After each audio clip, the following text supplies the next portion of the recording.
Hello, it's Karen Burniston here with my monthly designer challenge video. The theme this month is birthday cake, and we have some new big birthday charms that feature a slice of cake. And then the technique I'm teaching is how to use our twist panel die set doubled and shortened to fit in a slimline card. I originally taught this technique as a class in 2021 and then since then have received a lot of requests for a YouTube video for how to do it. This is going to be a standard top fold slimline card, which means it is 8.5 inches wide and then 7 inches tall, scored in the middle to make a 3.5 by 8.5 card. Patterned paper will work for the interior mechanism, but make sure it's double-sided so it's a little thicker. My pattern paper is cut to 9 inches wide by 6.5 inches tall and then scored in the middle for folding. And that is wider than the card base right now, but I will end up cutting it down. Okay, now I need to do some measuring on this piece to figure out where to put my mechanisms from the twist panel die set. So my first measurement is going to be from the left edge, and I'm going to measure over 1 3/8 of an inch and mark a pencil line on the center fold. So here's a little close-up of that measurement, 1 3/8. If you're doing this in metric, it would be 3.5 centimeters. Now if I flip that card around, I can do the exact same thing, measuring again 1 3/8 inch from the edge, or 3.5 centimeters.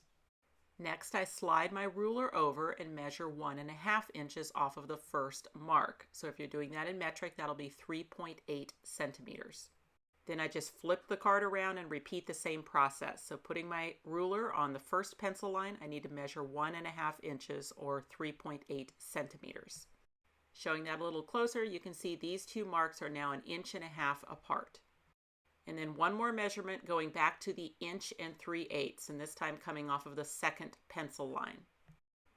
If you're doing that in metric, it's 3.5 centimeters, and then I also need the 1 3/8 off of my interior mark on the right-hand side. So you can do it this way or you can flip it around, whichever way is easiest.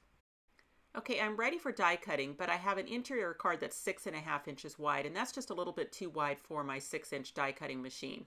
So no problem, I'm just going to take 1 inch off the top, but I'm going to save the piece, and that way I can patch it back together later and just cover the seam with a border. And that's only necessary because the die cutting machine I'm using, which is my Spellbinders Platinum 6, only has a 6-inch opening. If you have a larger opening, you could just skip the whole part where you cut the inch off of the top.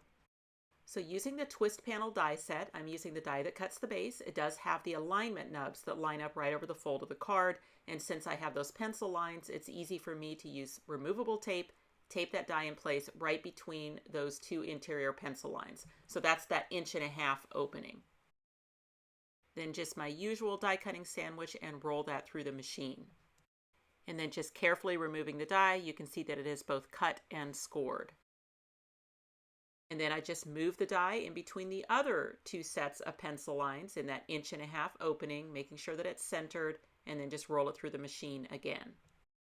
Okay, so die cutting done. Then what I need to do is locate those interior pencil lines, so the ones that are closest to the center, because those indicate where the arms of each mechanism need to end. So I just cut vertically on that pencil line, both of them, and then that'll actually take a little chunk of paper out of the middle. I don't need it, that can just be discarded. Okay, so if you have used the twist panel die set before, this is going to start looking familiar. This is basically just the base of the twist panel die cut twice into a card. So I back fold the card, and that way it allows me to work the diagonal folds on each mechanism. So I like to work those in both directions through both layers. So just getting a little training in on those folds. Then I'm going to bring it back out to flat again. And now I do a pinching motion on those arms so that they come in to the piece as the card closes. So that is just normal twist panel base. So just pinching and folding those little arms to fold into the piece. And then I can carefully close the whole card and they will both start folding inward. So I'm just making sure that as I close that card that all of those arms fold inward. So this is how it should look in the closed position, 2 triangles sticking up. And then on those triangles, what I like to do is just take my scissors and snip off the end of the triangle. Okay, so there's no measurement on that, just a little snip. all I'm doing is putting a little hole in the center, and that makes it easier to line up over the fold later. So that's all that is for. And then if you remember, this is a 9-inch piece, but we really want it down to an 8-inch piece. So what I'm going to do is trim a 1/2 inch off of each side, but I need to do that with the card closed up because I don't want to cut into the arms. So just figuring out a spot on my trimmer where I can measure to a 1/2 inch and cut through both layers. All right, so if you open that, then you'll see why it was necessary to do that in the closed position, because look, see, the arm is longer than the width of the paper. Okay, so now I am ready to attach this base inside the card. So I am going to use my LINECO neutral pH adhesive in my fine tip bottle. We do sell both of those items on our website. You have a lot of surface area here, so if you prefer a tape runner, just as long as you use a strong tape runner and cover the entire base, you should be fine. So I'm going to start just with that larger half of the card so that I can just concentrate on getting that into the card. The idea is that the center is going to be right over the center fold, and then I'm looking at the bottom corners to kind of see that I have it centered side to side. But the most important thing is that the center fold go right through the center of that piece. So you can see I'm kind of collapsing my arms down where I can feel that they're right over the fold. I can see down through those holes as well. And you're seeing exactly why I like glue for this, because I have the opportunity to kind of peel it up and shift it just a little bit. That's hard to do if you've used a dry adhesive.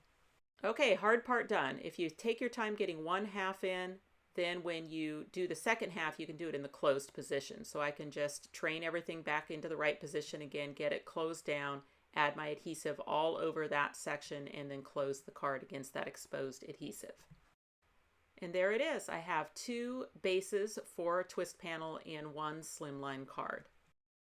And I realized after I'd already put the glue on the piece that my little 1-inch strip also needs the 1/2 inch taken off of either side so that it'll match up with the base that's inside the card. So I had to do that after I'd already added glue. I would recommend trimming the 1/2 inch off before you add glue to that strip. And then when I add a border later over that seam, you'll never know I cut it. So because we're doing a small card, there's not going to be room to add those big, long, extending arms to the base, which is what would hold up these big panels. So I have to make smaller panels to fit my little short base. Pattern paper works fine for these strips, but I did choose a double-sided so it would be a little stronger. The measurement on those is 1.5 inches tall by 4¼ inches long, and you need 2 of them. So these need to be accordion folded. It's a weird measurement, so my suggestion is just do it by hand. So the first step is just fold it back to back. So I want the gray side showing, so I'm going to fold with the gray on the outside right up the middle. And then on each side, I just need to fold back to the middle, this time gray to gray. So I'm basically just making an accordion fold. And because that's pattern paper, it's really easy just to do that by hand. You could always get a bone folder out to make crisper folds if you want to. So just making a miniature version of the panel set, and I just need to repeat that now for the second strip. Okay, so each of these panel sets is now going to be attached to the base. The important thing about it is that I do opposite corners. So on my right base, I'm going lower right, upper left, same thing with my other one. Now, could you experiment and try having them twisting in opposite directions? Sure. I would say maybe do it with scratch paper first, make sure that nothing crashes into each other and that it works the way you like it. I can use the panel set itself to determine where my adhesive needs to stop, because it's basically just that outer panel that's going to get glued down. So I can make myself a line for where that panel ends to help me when I'm applying my glue. Once again, I am going to recommend glue for this, but if you are not a fan of glue, you could use a strong double-sided tape. And I just want that adhesive to stop at the pencil line and to be only on the side of the fold that has the X in it. So you can see I'm doing opposite panels here, opposite corners. And then that panel set, I can just line up the lower corner of that panel set right with the corner of the base. And then the same thing with the upper right. So that panel set has been cut to a size where it just fits perfectly corner to corner. So then just making sure that the glue sets up and those panels are securely attached. I can try the card, but understand that with just that little panel set on, it's probably not going to work really well just yet. So I'm going to have to give it a little help to twist down into the closed position. It'll get easier to operate once I've added some bigger rectangles to the outer panels and once I've added pattern paper to the front and the back of the card to make the card itself a little stiffer. So the exact same process with the other base. The glue goes in opposite corners and then out to the pencil line, and then I just use the corner of the base to line up the corners of the panel set. And because I haven't finished the full assembly, closing the card is going to be a little difficult. I'm going to have to help those little panel sets to twist down. So just going really slowly and giving them a little help so that I can train those folds in the closed position. But again, it's going to take some additional assembly before they close easily on their own. The twist panel set includes a nice scalloped rectangle that works perfectly for this technique. I've cut 4 of those, plus 4 of the smaller rectangle that I layered over the top of the scalloped one. And then the adhesive on the pop-up is going to go in just the outer 2 panels, and then I'm going to add a scalloped rectangle to each of those panels. And I'm butting those rectangles right up next to the interior fold, but I'm not crossing the fold because otherwise it will bend the scallops. And then as far as vertical location, I want to make sure that those are centered top to bottom. So what I mean by that is I can use the little scallops that are on it to make sure that I have 2 above and 2 below the mechanism. Okay, and then I just repeat that on the other side. So just making sure that those rectangles come right up to the fold and that they are a nice vertical center, meaning 2 scallops above, 2 scallops below. Okay, first time closing, you're going to want to get your hands close to the fold in the back so that you can really encourage the twisting motion and just go very slowly so that they will learn that twist. And most likely the corners of the scalloped rectangles are going to need just a little bend in them to assist with that. So that one there kind of needs to go to the back and this one needs to come forward, etc. So you can just go around with the corners, figure out which way they're going and kind of give them just a little bend on the corner. What's really going to help with operation is getting a little stiffness to the card itself. So I need to get some pattern paper on the front and the back, and then those will be working a lot easier. I'm using borders from our Border Blends trims set, and since those borders are 5.5 inches long, I'm just cutting 2 and overlapping 1 section, gluing it together to make a long border that I can then trim to fit my Slimline card. So that first border is placed over the seam where I cut the paper, and then I add a couple more borders just for decorations. So just using my leftover pattern paper, I'm going to cut those with the largest rectangle from our Long Rectangles Crosshatch die set to get a piece for the front of the card and a piece for the back of the card.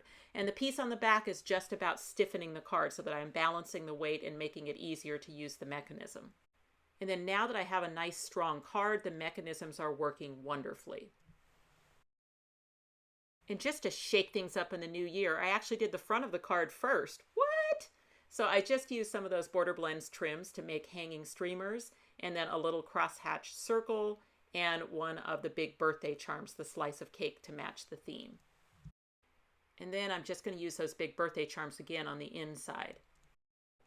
I had assembled our Happy Birthday and Happy Birthday shadow dies together for the front of the card, but then ended up not liking it on the front and wanted to use it inside the card, but I have to find a location for it because it is a large embellishment, and I have to make sure that I don't create catch points for my mechanisms when they slide down into the closed position.